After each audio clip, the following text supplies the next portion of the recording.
Hello guys, જય માતાજી. આજે આપણે વાળીશું ઘઉંની સેવો. તો તમે જોઈ શકો છો કે અમે છે ને પાટલા પર ઘઉંની સેવો વળીએ છીએ, મશીનથી નથી કરતા, કારણ કે અમારી સાસુને આવડે છે એટલે અમે લોકો કરીએ છીએ.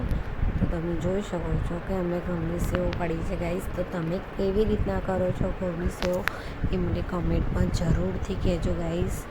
એન્ડ હા, તમે કેવી રીતના મશીનથી કરો છો કે પછી પાટલા પર કરો છો, અને કરો છો કે નથી કરતા સેવો એ બી મને જરૂરથી લખજો ગાઈઝ. મારા બ્લોગમાં આગળ જોડાઈ રહેજો.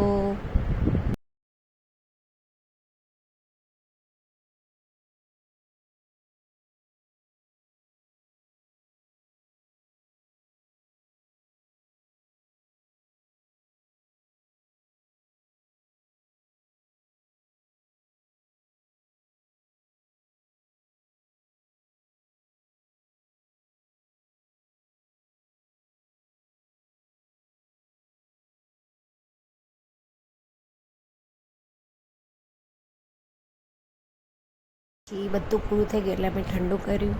એન્ડ ગાઈઝ, જય માતાજી.